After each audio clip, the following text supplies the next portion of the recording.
Hello, I'm Hazem Seeker. This is Counting the Cost on Al Jazeera, your weekly look at the world of business and economics. This week, we talk to IMF Chief Christine Lagarde on the changing economic winds here in the Middle East. Can Ireland break Brexit? We look at how the Emerald Isle is caught in the middle of a big row between the UK and the EU. Plus, a nation in motion. It's the year of the dog in the world's second biggest economy. So the economy of the Arab world is changing. We've been reporting how many countries are having to diversify away from their oil dependency and plan for a different kind of future.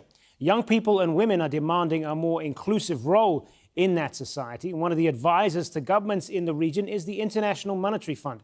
Christine Lagarde, managing director of the IMF, was in Doha this week. I asked her how the IMF sees its role in the region and what it's learned from past experiences. It has been criticized in the past for putting pressure on countries to impose austerity policies that bring pain for poorer people and benefit bankers. I think the IMF is a slightly different institution from the days that you're referring to. And clearly, in the past few years, we have been focused on a new set of topics. Number one, we care very much about what I call the social safety net. So whenever we give policy advice, whenever we finance programs, we always ask the leaders, and I see them on a regular basis, we always ask the leaders to really be mindful of those that are most exposed, of the poor, of the underprivileged, of those that are likely to suffer as a result of potential fiscal consolidation that are sometimes needed. You know, when a country comes to the IMF and asks for a program, we're lending international money, and as a consideration for that, we're asking that country to restore its public finance. But we always say, watch out. The social safety net that you need to put in place is critically important. Let me give you an example. When we ask a country to remove its subsidies on oil, for instance, we first of all ask the country and its authorities to put in place the cash transfer mechanism, the special support that will be given to the most exposed. Doesn't mean that you replace it for everyone. There are people who can afford to pay for the oil prices at full price, but there are lots of people also who need the cash benefits, who need the welfare benefits, and we always focus on that. The second area where we have focused lately is the role of women in societies and how they can contribute to the economy and how they need to be integrated and how they need to be included. We do the same thing with young people, which is particularly important in this part of the world. I'm glad you brought up the women, because that gets to my next question. The role of women and the gender pay gap, of course, has been very much in the news recently. You're considered one of the most powerful women in the world. What advice would you give to young women in the Middle East trying to make their way in the workforce, particularly in sectors of the economy that are still very much dominated by men? Well, because I care about this region of the world and because I visit very often, my first advice would not be to the young women, it would be to the leaders of those countries. And my advice would be, first of all, look at your legal structure, your legal arsenal. Are the laws providing equality for men and women? Second, I would say, look at your budget. Are you providing for parental leave? Are you providing for childcare centers? Are you helping the woman access or stay on the job market? So that would be my first call to the leaders, because policies can actually change the map. And I would also say to them and to people, if I can reach out to them, change your mindset.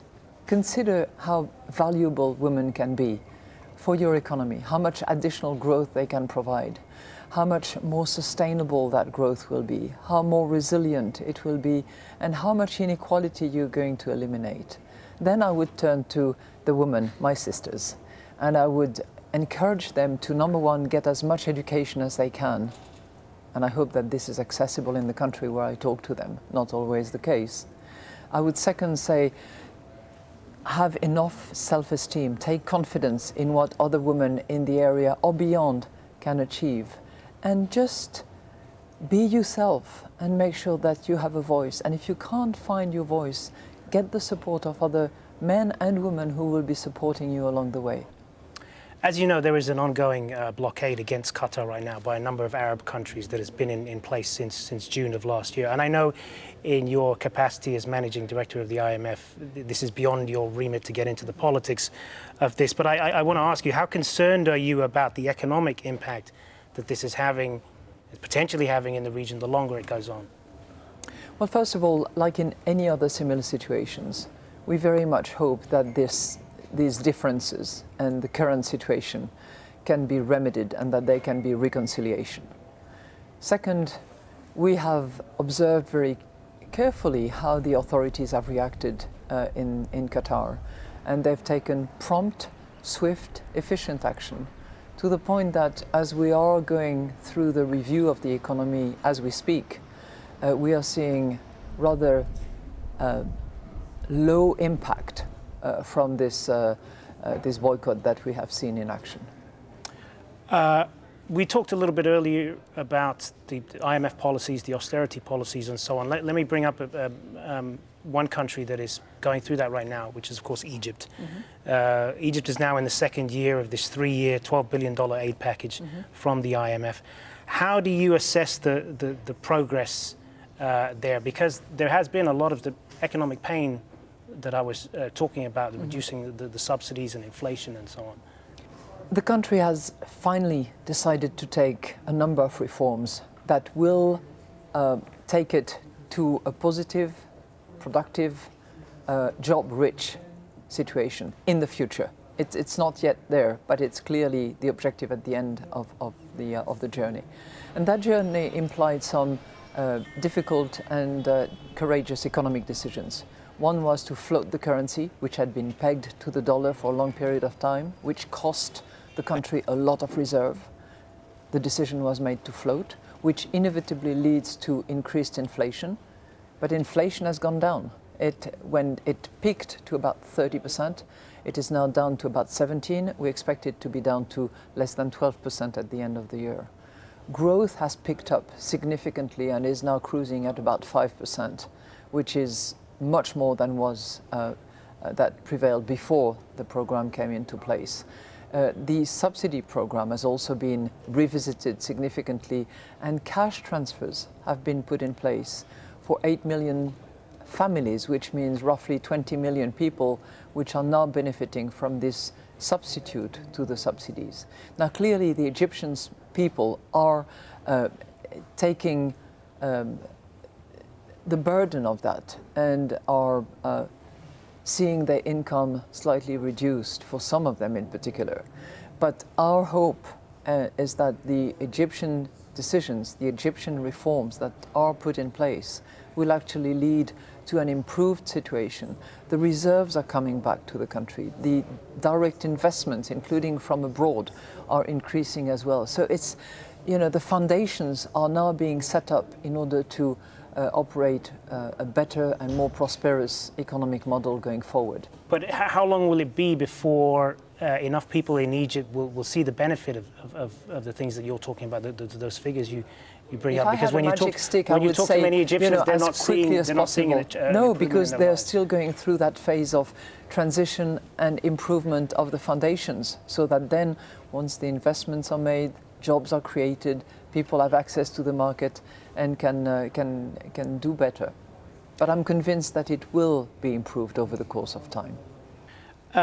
Another criticism that's been made of the IMF as an institution is that it's been too kind of Western dominated, this kind of rich man's club that doesn't truly reflect the global economy. What's the IMF doing to try and change that image? Well, we have a mechanism in place that allows for evolution of its capital structure and its board composition. I'll give you an example. All big 5 emerging market economies now are in the top 5 shareholders of the IMF, if you will. And this region is representing more than 7% of its shareholding. And 3, if I recall, of my 24 board members are from this part of the world. So we have a very diverse representation.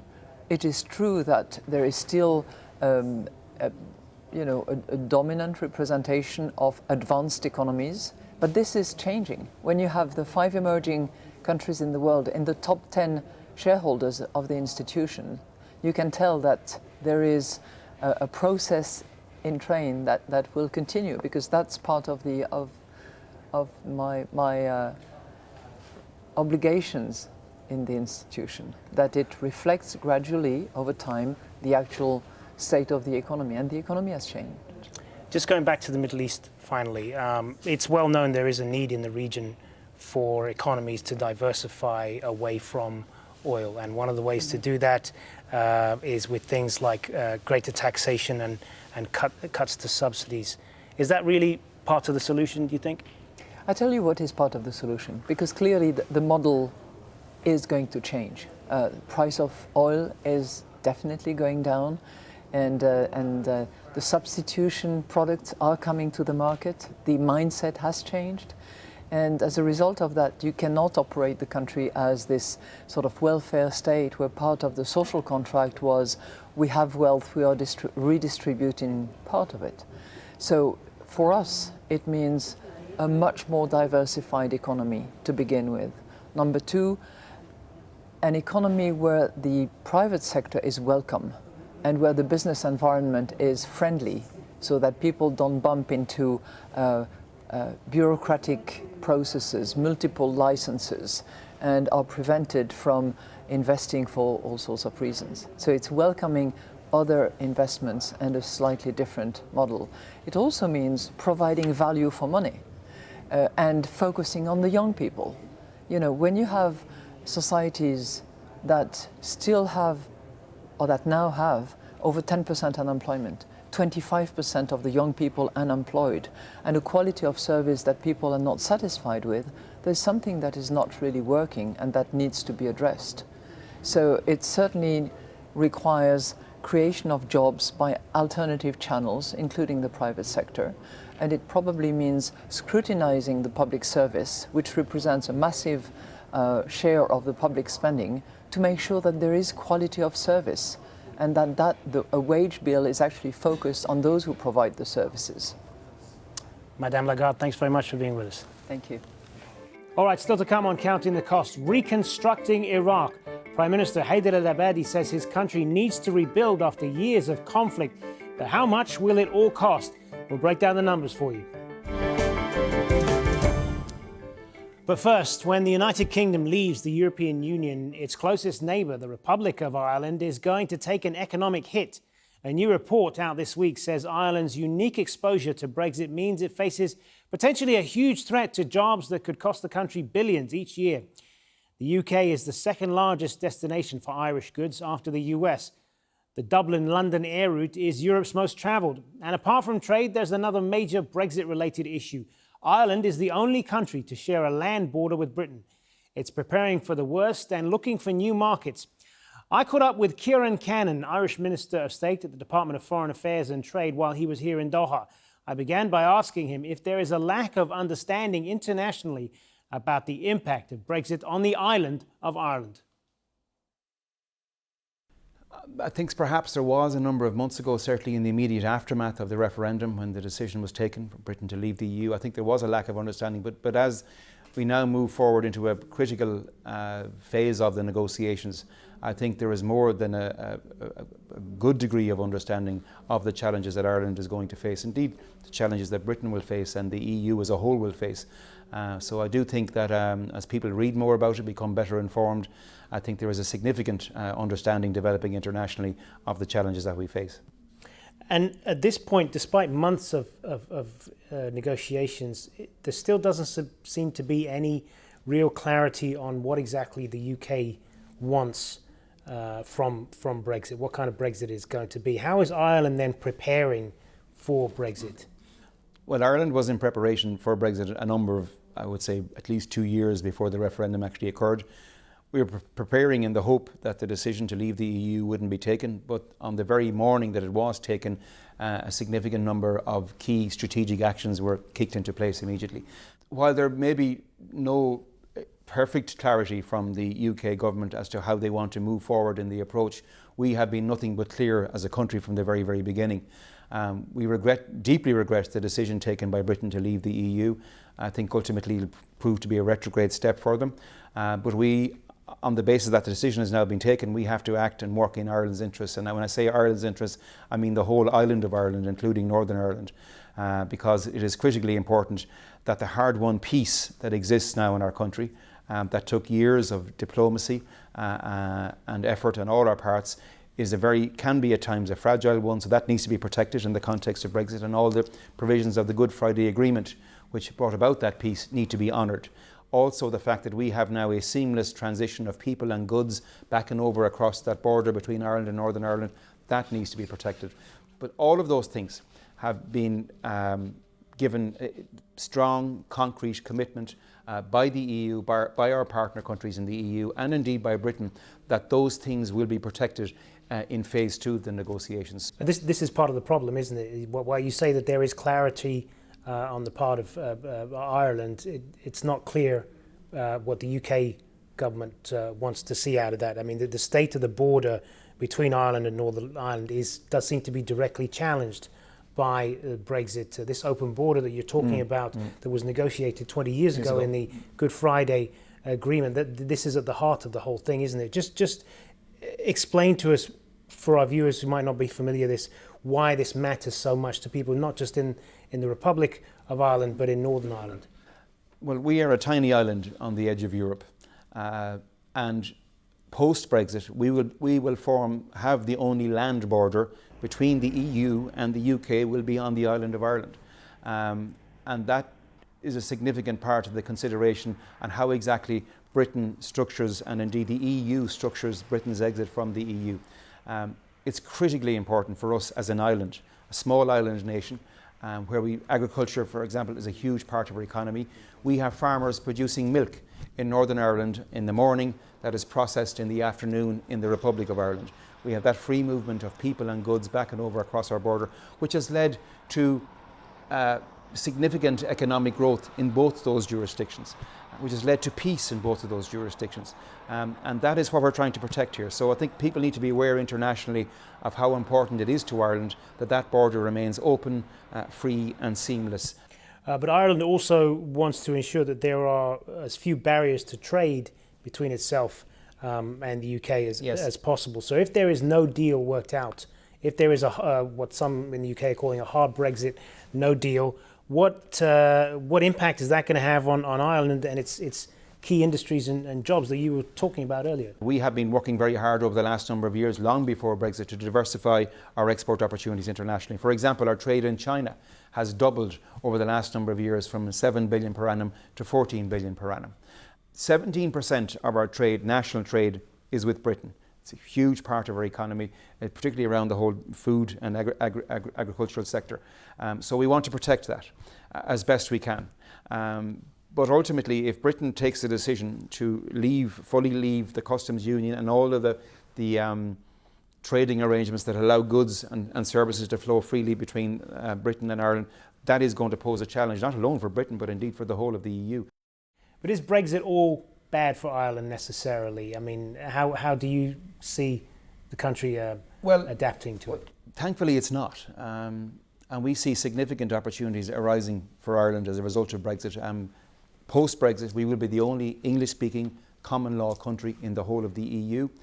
And when countries worldwide, from all across Asia, the Middle East, and the US, want to establish a presence for the very first time in the EU, in an English-speaking country where it's very, very straightforward and very easy to do business, we're hoping they will choose Ireland as that platform to launch themselves into a market of 500 million people, a market that we're fully committed to, and a market where we've already established very, very strong trading relationships. So we do see that as an opportunity for Ireland. We also see the opportunity where some of the financial services sector, particularly in the City of London, where they choose to relocate internationally, we are competing with locations like Frankfurt, Paris and Brussels, that Ireland will become a very attractive location for them to relocate to and to invest in.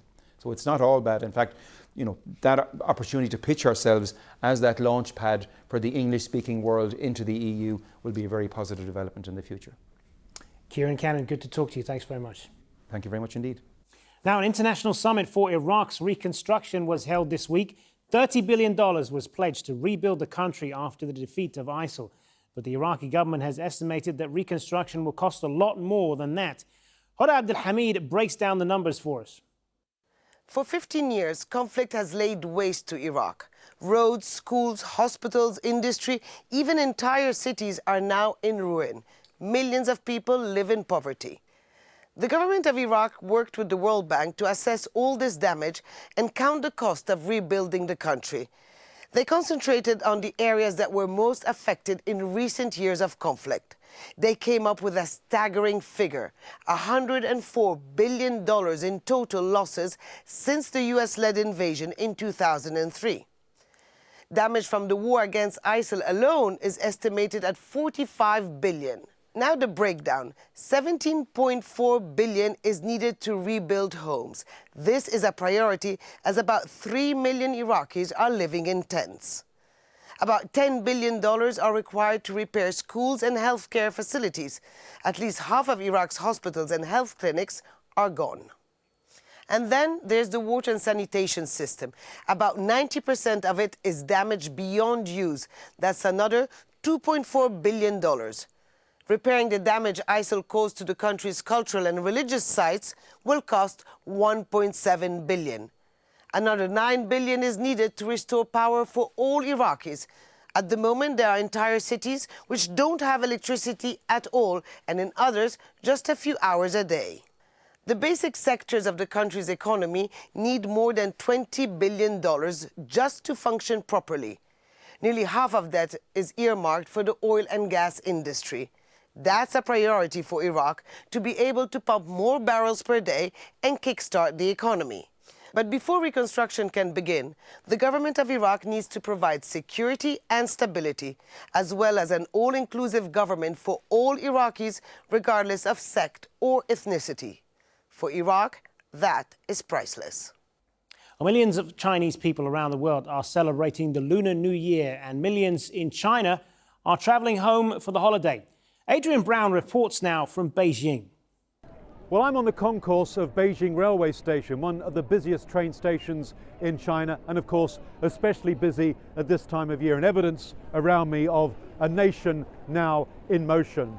Much of the world's second largest economy will be at a standstill for the next 2 weeks as Chinese people take part in their most important celebrations of the year. Chinese New Year really is the most important holiday of all. Now, most people in China travel home by train at this time of year. Last year, some 400 million people took the train. More than half of them took the high-speed bullet train, which is amazing because this time a decade ago, the bullet train network was barely in existence here in China. But it's now transforming lives in so many ways as they travel across this vast country at this time of year. Some of the people we've been talking to at the station are migrant workers, and they say they're not going to be returning to Beijing because they no longer feel welcome. And the reason for that is the government has been demolishing their homes in a campaign to get rid of what it says are properties which violate safety standards. It also believes these homes are eyesores. So that lends a sort of poignant aspect to this Lunar New Year holiday. This, of course, is traditionally a time of year when big predictions are made. We've been talking to a leading fortune teller who says that actually the year of the dog is a very bad year for anyone born in it. People like President Donald Trump. He says the president's going to have a very bad year when it comes to his health and also to decision making. It's probably fair to assume, though, that President Trump doesn't pay a great deal of heed to Chinese fortune tellers, but here in this part of the world, they take those predictions very seriously. Adrian Brown, Counting the Cost in Beijing. And that is our show for this week. Get in touch with us by tweeting me at Hazim Sika, and do use the hashtag AJCTC when you do, or drop us an email. Countingthecost@aljazeera.net is our address. There's more for you online at aljazeera.com/CTC. That'll take you straight to our page, which has individual reports, links, and entire episodes for you to catch up on. That's it for this edition of Counting the Cost. I'm Hazim Sika from the whole team here. Thanks for joining us. The news on Al Jazeera is next.